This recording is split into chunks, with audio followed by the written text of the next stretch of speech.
Buenos días a todos, hermanos. Qué gusto verlos nuevamente otro domingo. Siempre es un gozo, un privilegio estar aquí para predicar la palabra, para adorar al Señor juntos. Siempre es un gozo y pues vamos a encomendarnos al Señor. Amado Señor, estamos aquí delante de tu presencia. Todos tus santos aquí adorándote, prestando atención a lo que tú quieres enseñarnos en esta mañana.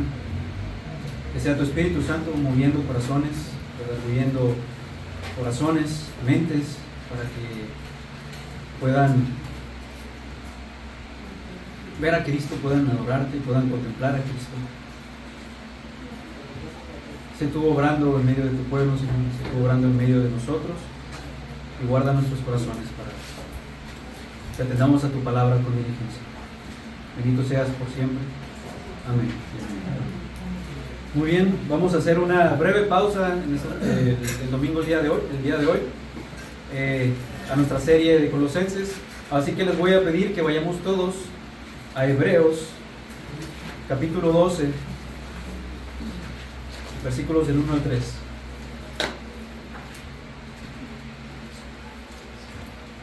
Hebreos, capítulo 12, versículos del 1 al 3.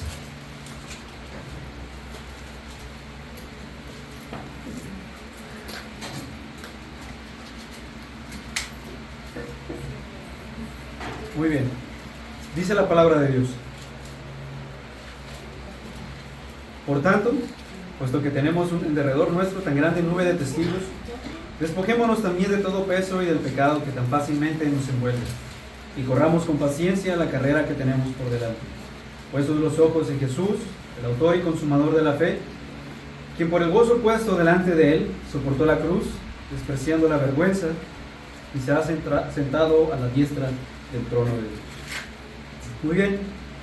En esos pasajes el autor de la carta a los hebreos se dirige a sus lectores ilustrando la vida cristiana como una carrera de atletismo que todo creyente, independientemente de su tiempo en el Evangelio, debe correr. Y verán, pues los hebreos estaban culturalmente familiarizados con los deportes de atletismo, por lo tanto entendían claramente el proceso de preparación que debía pasar un atleta y todas las exigencias por las cuales debía pasar ese atleta previo a una competencia. Es por eso que el autor de los Hebreos presenta la vida cristiana como la de un atleta en estos pasajes. Porque al igual que en una carrera, esta es una vida que demanda un esfuerzo incesante, agotador, una vida que demanda disciplina, sacrificio, una vida que demanda todas las exigencias y las disciplinas de una carrera. Pero con la enorme y gran diferencia de que la carrera de la fe, la carrera a la que todos estamos corriendo, es una carrera que dura toda la vida, es una carrera continua, es una carrera que se va a terminar hasta el día en que partamos con el Señor. Es una carrera que en muchas ocasiones nos encontramos con obstáculos, con fatiga, con cansancio, de tal manera que de momentos llegamos a sentir que no hay manera de esforzarnos más, de poder dar un paso más, o situaciones que nos llevan a ser tentados a tirar la toalla, a decir ya no puedo más, ya no quiero más, a retirarnos de la carrera. Hay circunstancias como esas en la vida, pero es verdad también que hay momentos y hay lugares llanos en los que podemos avanzar, podemos correr con mucha mayor facilidad, con menos exigencia. Hay momentos en nuestra vida que son así. Sin embargo, para poder llegar a la meta de esta agonizante carrera de la que todos estamos corriendo, todos aquellos que estamos en Cristo estamos corriendo, es necesario tener una buena condición espiritual. Es necesario la autodisciplina para que así podamos mantenernos motivados para dar nuestro mayor esfuerzo, mantenernos en pie de lucha para proseguir a la meta que todos los creyentes tenemos por delante.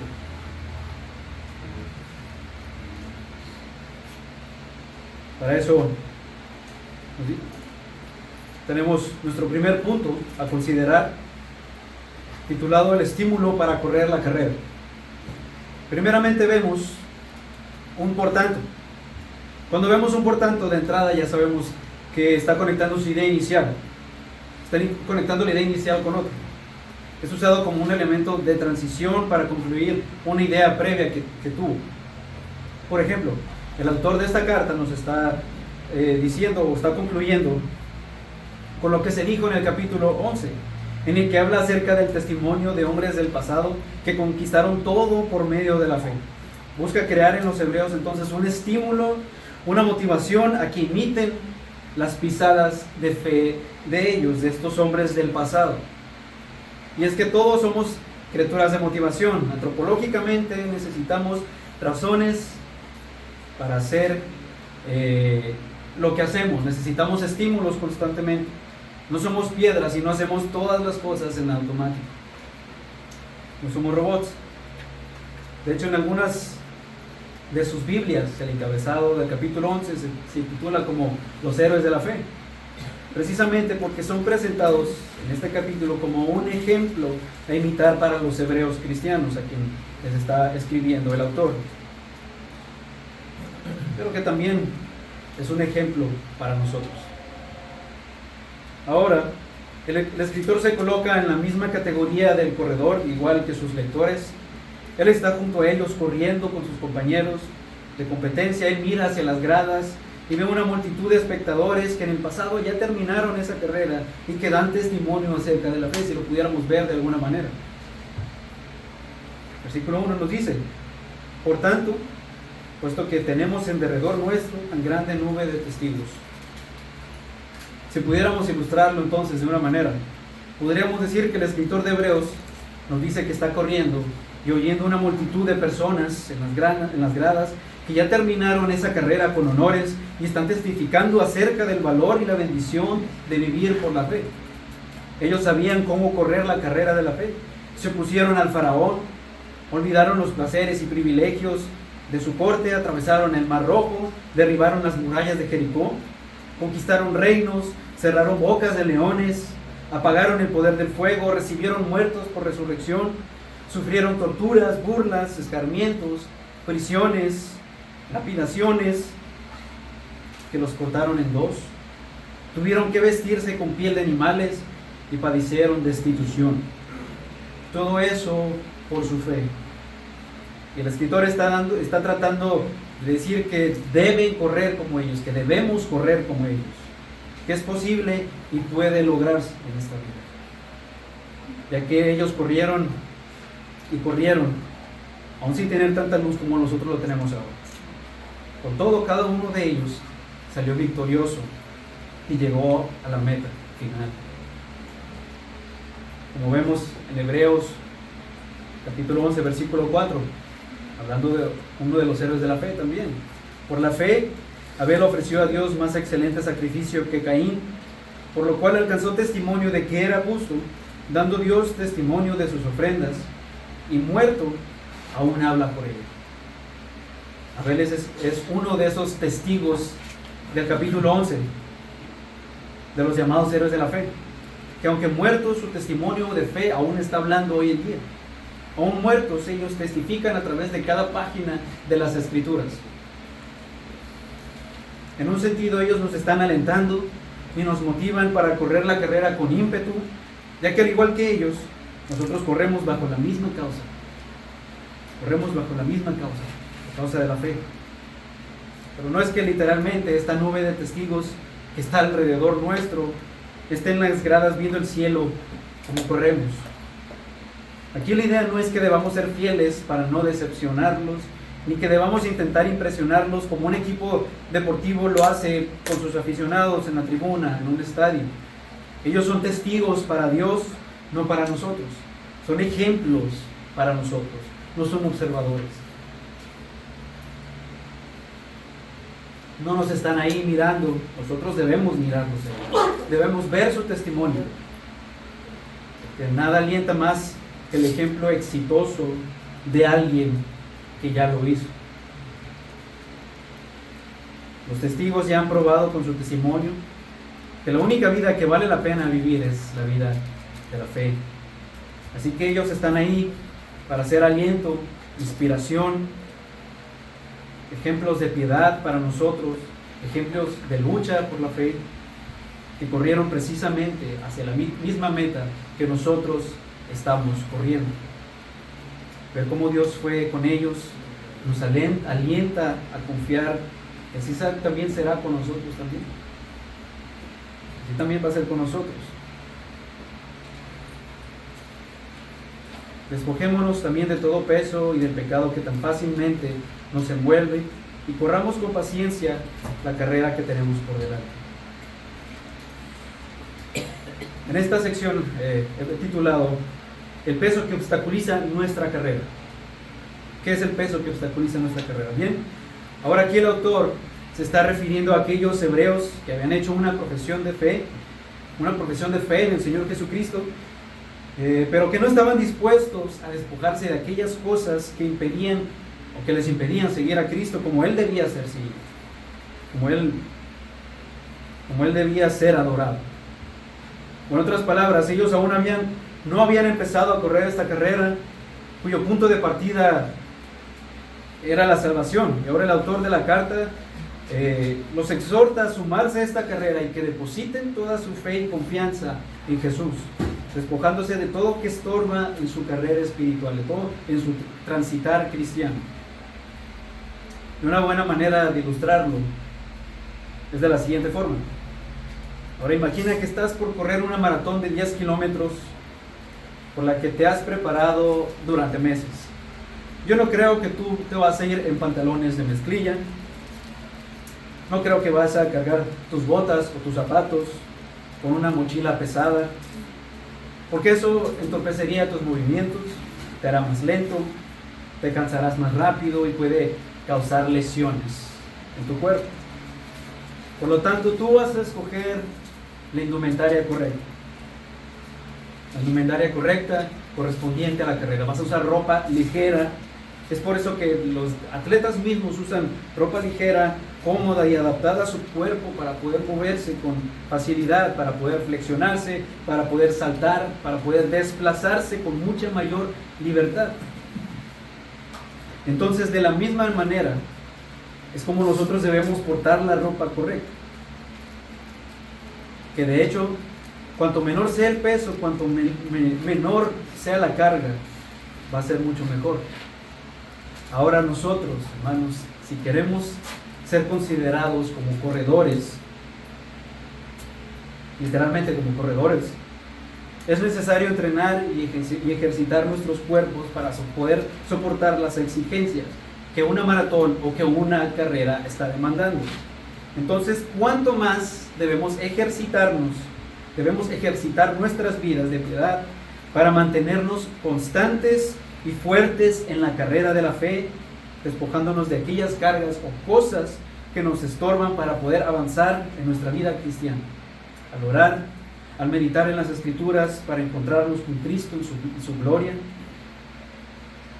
debemos despojarnos de todas aquellas cosas que están entorpeciendo nuestra carrera para llegar a la meta. Ese es el sentido. Así que, hermanos, ¿qué es aquello que está estorbando o que te está estorbando para avanzar en tu fe, que te impide crecer en la piedad, en la comunión con Jesús, en tu devoción a Dios? ¿Qué está estorbando?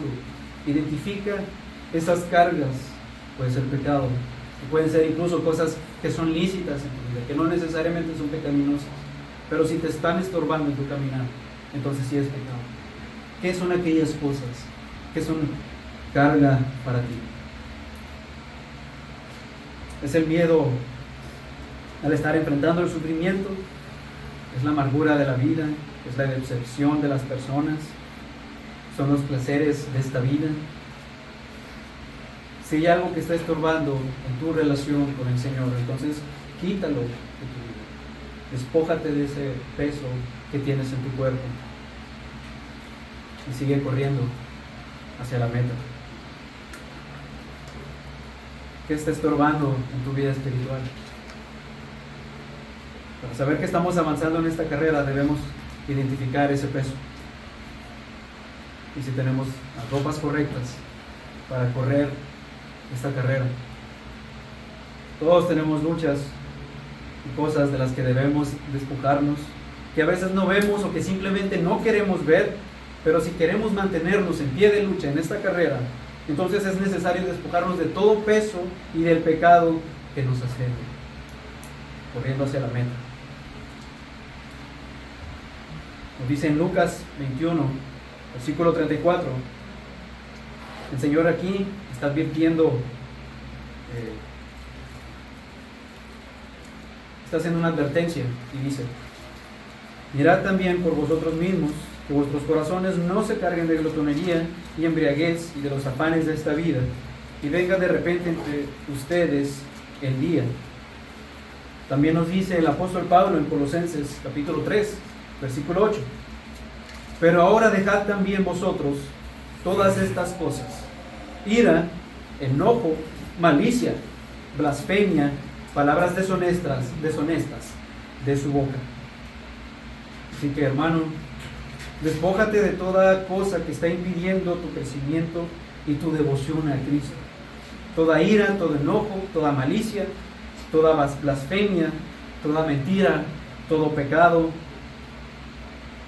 Todo esto es un peso que nos impide correr nuestra carrera con paciencia y perseverancia. Que somos tan débiles y frágiles, y nuestros ojos fácilmente suelen ser atraídos por el pecado, por las cosas del mundo, porque esa es nuestra naturaleza, para infortunio de nosotros, para desgracia de nosotros. Estamos inclinados continuamente a pecar, pero eso no es una excusa para refugiarnos en eso, porque somos débiles. Cuando nos estancamos constantemente en un pecado específico, esto ocasionará desmotivación, desaliento en nuestra vida espiritual, de tal manera que nuestra comunión con Dios irá en decadencia. No hay gozo, ausencia de gozo. Pero, hermano, no dejes que eso pase contigo. Identifica tu pecado, mortifícalo, sea cual sea. Ve a Dios, confiésalo, abandónalo, antes de que esa carga se haga cada vez más grande y te impida avanzar hacia la meta. Pero si ya estás, hermano, en ese lugar en el que ya tienes mucha carga en tu cuerpo, el pecado ya ganó terreno en tu vida, entonces vuelve a tu primer amor. Arrepiéntete y recuerda que abogado tienes para con el Padre, Jesucristo. Sin importar qué tan bajo hayas caído, acude a Cristo. ¿Por qué no acudir a Él? ¿Por qué no acudir a Él? Así que vuelve y encuentra tu gozo en Jesús, fijando tu mirada en Él. Fijando tu mirada en Él. Esto nos lleva a nuestro tercer punto. Como Jesús es el ejemplo a imitar de nuestra carrera. Versículo 2. Puestos los ojos en Jesús, el autor y consumador de la fe, quien por el gozo puesto delante de él soportó la cruz, despreciando la vergüenza, y se ha sentado a la diestra del trono de Dios. Ahora imagina nuevamente la escena de un atleta. Él está por correr la carrera más importante de su vida, y hay una gran multitud de aficionados en las gradas alentando, están coreando su nombre. Ese corredor se siente motivado, se siente inspirado por todo el apoyo emocional que le están brindando en las gradas. Sin embargo, al momento de iniciar la carrera, él no tiene tiempo de mirar qué es lo que está sucediendo a su alrededor. Él solamente fija su mirada en la meta. Él no le interesa lo que está pasando hacia su alrededor. Él solo mira hacia la meta. Él quiere la victoria y quiere llegar. No hay distracción que pueda atrapar su mente en esos momentos. En su mente no existe otra cosa que lo motive a ganar la carrera más que llegue al final. Sus ojos están puestos en la meta. Ese es su objetivo principal. Y de alguna manera, nosotros somos como ese atleta, en el que la multitud de testigos del capítulo 11 están ahí alentándonos, inspirándonos con su testimonio de fe. Pero nuestros ojos y nuestro aliento principal se encuentra en la obra completa, suficiente de nuestro Señor y Salvador Jesucristo, quien es la meta suprema. Él es la meta. No corremos para nosotros mismos, corremos con el objetivo de mirar hacia la meta. Y notemos que el escritor no pone a Jesús en el cuadro de honor de los héroes de la fe del capítulo 11, porque él le otorga una mención aún más honrosa, importante, una mención honorífica, porque él lo llama el autor y consumador de la fe. Aquí en la palabra autor, en el griego clásico, se usa la palabra archegos, o tiene una esta riqueza semántica, varía en sus significados, pero son muy similares. Y esto se refiere a alguien que tiene la prominencia por ser el fundador de algo, puede ser guardián, un superior. Dicho título simboliza también heroísmo, y de hecho en la Septuaginta se utiliza esta palabra con respecto a príncipes, capitanes, superiores y líderes políticos. También se refiere a algo o a alguien que es una fuente o causa primaria de algo, como un pionero o como un precursor, y se utiliza este término para describir a un líder que sirve como un ejemplo para aquellos que le siguen. Archegos, autor. De hecho, en todo el Nuevo Testamento se utiliza 4 veces la palabra archegos para referirse única y exclusivamente al Señor Jesucristo. Por ejemplo, vemos en Hechos capítulo 3, versículo 15, que Pedro y los apóstoles hablaron de él como el autor de la vida. Vemos en Hechos 5:31 que se refiere como príncipe o fundador y salvador. En Hebreos 2:10 como el fundador de la salvación. En Hebreos 12:2 en nuestro versículo como el autor de la fe. Entonces, podemos decir que Jesús es nuestro ejemplo supremo, nuestra guía y nuestro líder. Él es nuestra meta a seguir. Por eso se nos dice puestos los ojos en Jesús, fijar nuestra mirada en Él, porque Él es el autor de nuestra salvación.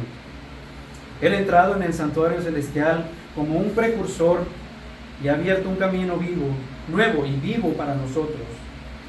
Estamos transitando para habitar con Él para siempre, toda una eternidad. ¿No es acaso el Señor Jesucristo alguien digno en quien nosotros confiemos y pongamos nuestra mirada? ¿No es Él es digno de eso, de que Él pueda ser seguido? Amén, claro que sí, Él es digno de todo. Él es digno de todas las cosas. También se nos dice en el versículo 2 que Él es también el consumador de la fe. Consumador es una palabra que proviene del griego clásico, teleiotes o teleiotes, y significa tanto como consumador o perfeccionador. Y es curioso que esta sea la única ocasión en que se usa este término en toda la Biblia. Y al aplicarse en Hebreos 12:2, tanto como consumador o perfeccionador, nos da la idea de que Él es la conclusión o de que Él es la meta final de algo, y en caso particular de nuestra fe. Él es la conclusión de nuestra fe, Él es la meta de nuestra fe. Por tanto, ambos términos, autor y consumador, nos da la idea o la conclusión en que el Señor es aquel que inicia la obra y ejecuta la obra de la fe. Él es el prototipo porque fue el principal y mayor ejemplo de fe, pero también Él es el iniciador de nuestra fe y el perfeccionador de la misma. Miren, hermanos, cuando algo es perfecto es porque ha llegado al más alto nivel de excelencia posible y reúne todas las cualidades deseadas. No necesitas ponerle más porque ya es perfecto. No hay nada por encima de algo que ya es perfecto, porque la perfección es la culminación de todo. Y hermano, eso es lo que Cristo hará con nosotros, ya sea que nos llame a su presencia en nuestra muerte o el día en que Él venga. Él nos está perfeccionando y un día Él nos llevará a la culminación de nuestra santificación y seremos perfectos como Él es. Por eso Él es el perfeccionador o el consumador de nuestra fe. Su sufrimiento y muerte en favor de nosotros nos ha dado la esperanza de compartir su gloria por la eternidad. Además nos ha dado los medios de gracia para ayudarnos a preservar nuestra fe, a guardar nuestra fe hasta el final, sin importar la prueba. Su obediencia terrenal, tanto en su muerte como en su ministerio, lo han hecho con no solo el perfecto autor de la salvación, sino también el perfeccionador y el consumador de nuestra salvación.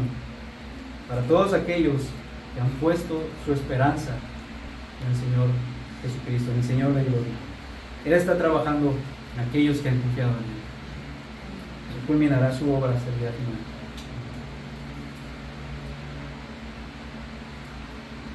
Versículo 2 nos dice: quien por el gozo puesto delante de Él soportó la cruz, despreciando la vergüenza, y se ha sentado a la diestra del trono de Dios. Entonces, pero ¿cuál era el gozo que Jesús puso delante de Él para enfrentar el sufrimiento? ¿Qué era lo que lo motivaba al Señor? ¿Cuál era ese gozo? ¿Cuál era esa razón que lo mantuvo motivado a enfrentar los sufrimientos del Calvario? ¿Qué era ese motivo? Era el mismo gozo de cumplir la voluntad de Dios y la gloria y exaltación que el Padre había planeado para Él, aquella gloria que le esperaba al final de su sufrimiento. El apóstol Pablo nos dice en Filipenses capítulo 2 versículos del 9 al 11, hablando sobre la humillación y la exaltación de Cristo. Si quieres acompañarme en Filipenses capítulo 2 versículos del 9 al 11. Aquí está la razón del motivo, o el motivo por el cual Jesús caminó hacia la cruz con gozo, motivado. Dice: por lo cual Dios también le exaltó hasta lo sumo y le dio un nombre que es sobre todo nombre, para que en el nombre de Jesús se doble toda rodilla de los que están en los cielos y en la tierra y debajo de la tierra, y toda lengua confiese que Jesucristo es el Señor, para gloria de Dios Padre. Que nos dice también Juan 17, cuando Jesús se encuentra en el huerto de Getsemaní junto a sus discípulos y ora por ellos antes de ser arrestado, nos dice.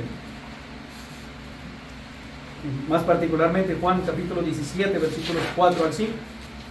El Señor estaba orando, decía: yo te he glorificado en la tierra, he acabado la obra que me diste que hiciese.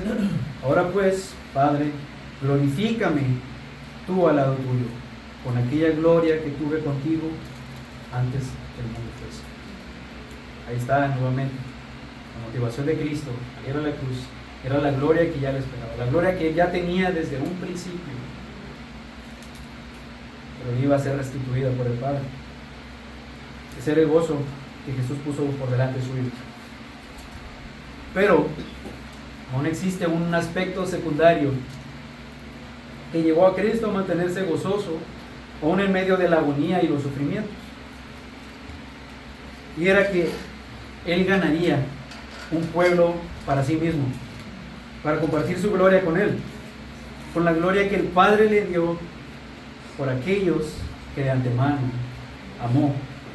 Porque en ese mismo capítulo, en versículos más adelante, notemos que el Señor no solo estaba orando por sus discípulos, Él también estaba orando por ti y por mí.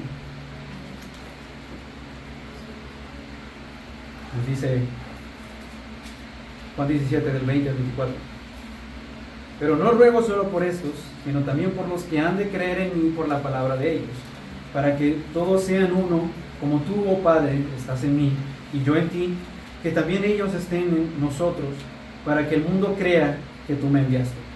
La gloria que me diste les he dado, para que sean uno, así como nosotros somos uno, yo en ellos y tú en mí, para que sean perfeccionados en unidad, para que el mundo sepa que tú me enviaste y que los amaste tal como me has amado.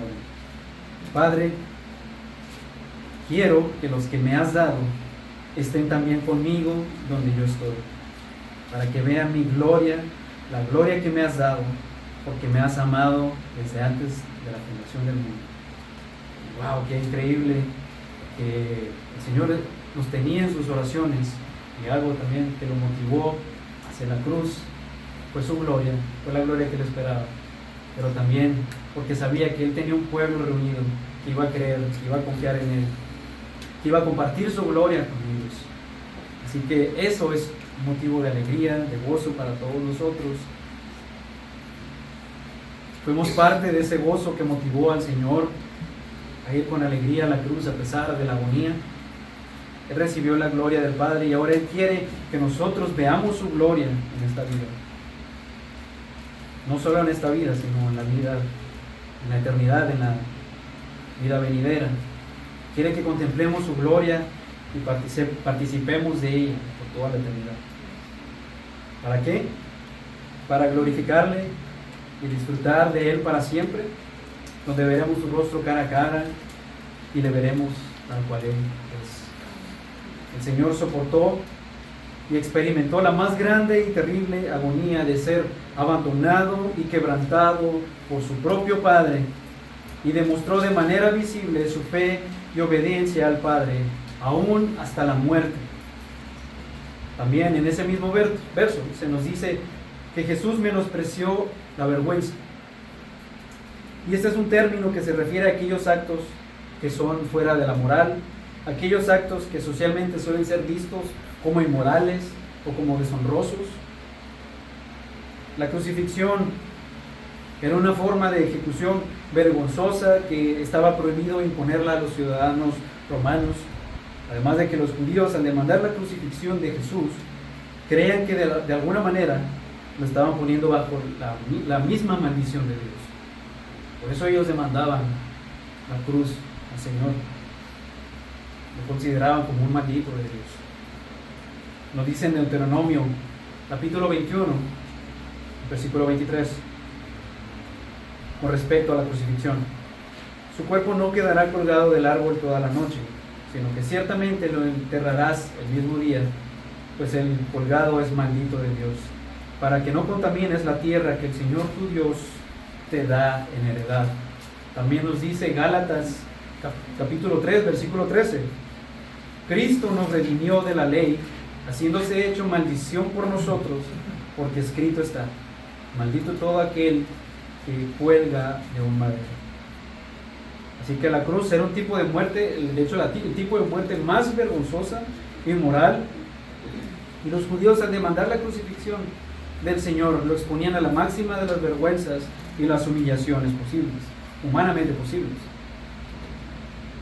Pero Él tomó sobre sí esa maldición para que tú y yo, ahora nosotros, seamos benditos de Dios. Él se hizo maldición para que seamos ahora benditos de Dios.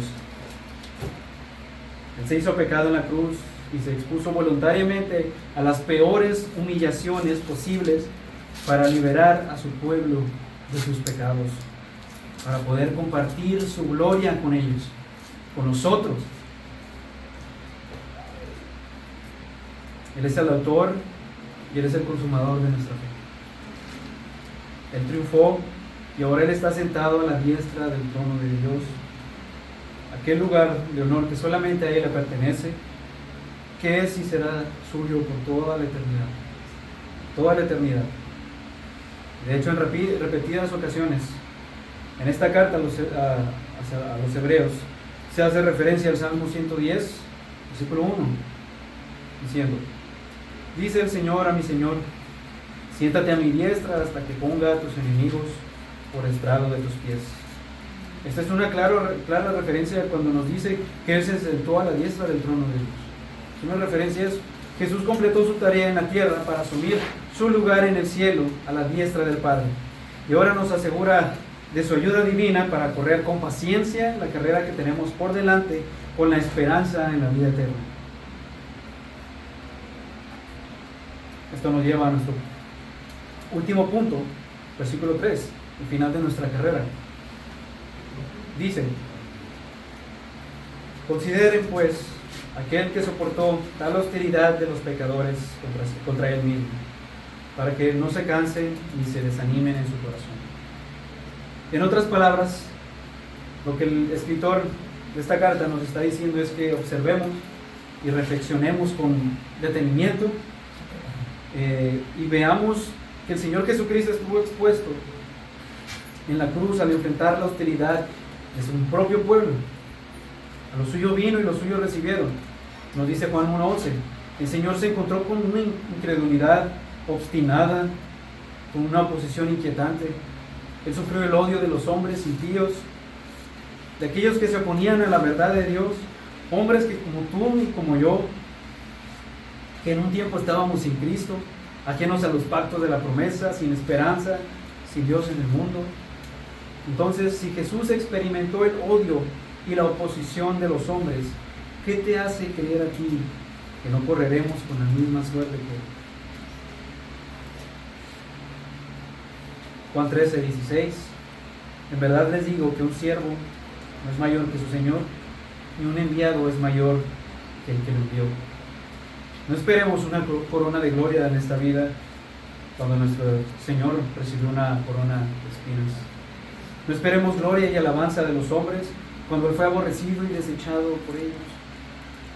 No esperemos correr esta carrera sin oposición, sin obstáculos, sin lucha, sin sufrimiento.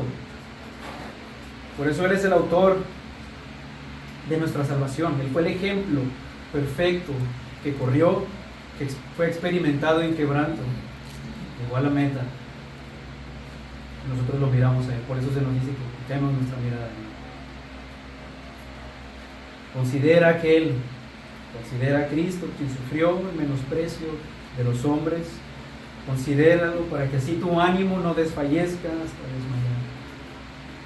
Hermanos, tenemos una mala tendencia a fijar nuestros ojos en otros creyentes en vez de fijar nuestros ojos en Cristo, cosa que en muchas ocasiones crea fatigas, desaliento. Sin embargo, mirar a Cristo renueva nuestras fuerzas, afianza nuestra esperanza, nos da gozo. Pero tampoco quiero que me malentiendas o malinterpretes. No estoy diciendo que seguir ejemplo de creyentes piadosos sea malo, sino todo lo contrario, es bueno, y te animo a seguir el ejemplo de aquellos que con integridad sirven al Señor de buena conciencia y de buena gana.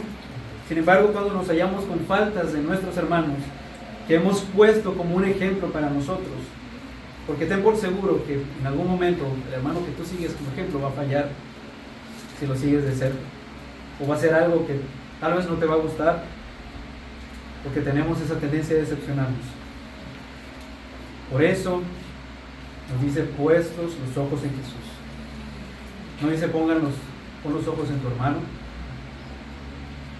No dice pon tus ojos en los héroes de la fe. No dice pon tus ojos en Abel, en Abraham. Dice pon tus ojos en Jesús, aquel que es el autor y consumador de nuestra fe, aquel que sufrió, aquel que fue avergonzado en la cruz, aquel que soportó el odio de los hombres por causa de nosotros.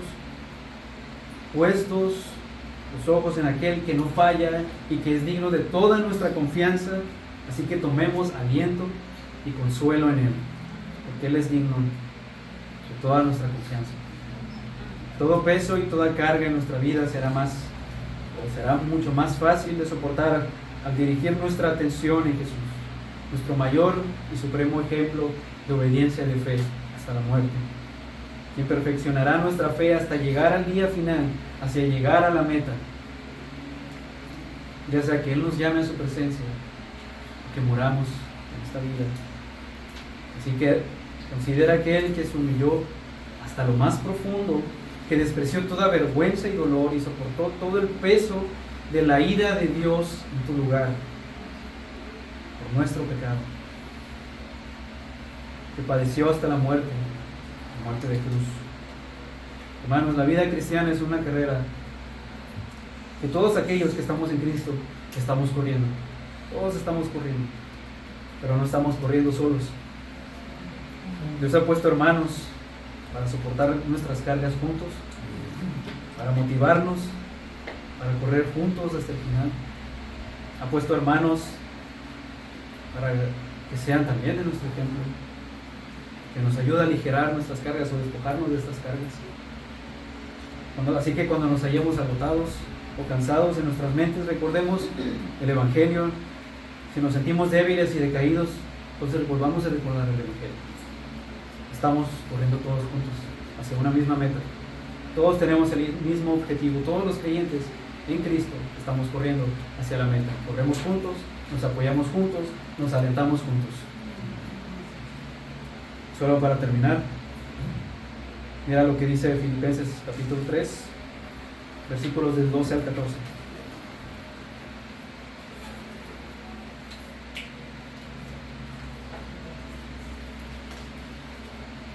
No es que ya lo haya alcanzado o que ya haya llegado a ser perfecto, sino que sigo adelante a fin de poder alcanzar aquello para lo cual también fui alcanzado por Cristo Jesús. Hermanos, yo mismo no considero haberlo ya alcanzado, pero una cosa hago, olvidando lo que quedó atrás y extendiéndome a lo que está delante. Prosigo hacia la meta para obtener el premio del supremo llamamiento de Dios en Cristo Jesús. Corriendo, todos corremos juntos. Amén. Vamos a orar. Bendito Señor, te bendecimos, te alabamos. Gracias por tu palabra, Señor, por recordar que todos corremos hacia una misma dirección, que todos corremos hacia la meta. Oh Señor, que fijes nuestros ojos en Cristo, porque somos tentados a desviar nuestra mirada en otras cosas que no tienen valor, que no tienen propósito. Pero si hemos estado transitando así en este último tiempo, Señor, ayúdanos, vuelve nuestra mirada a Cristo y danos paciencia para seguir corriendo, Señor, con la mira puesta por delante, así como el Señor Jesucristo fue nuestro ejemplo. Ayúdanos, Señor, a tomar ese ejemplo nuestro, entendiendo que Él es el autor y consumador de nuestra fe. Él empezó esta obra, y la perfeccionará hasta el día final, Señor. Con eso en mente, ayúdanos a correr, Señor, con paciencia, para gloria de tu nombre. Amén. Amén.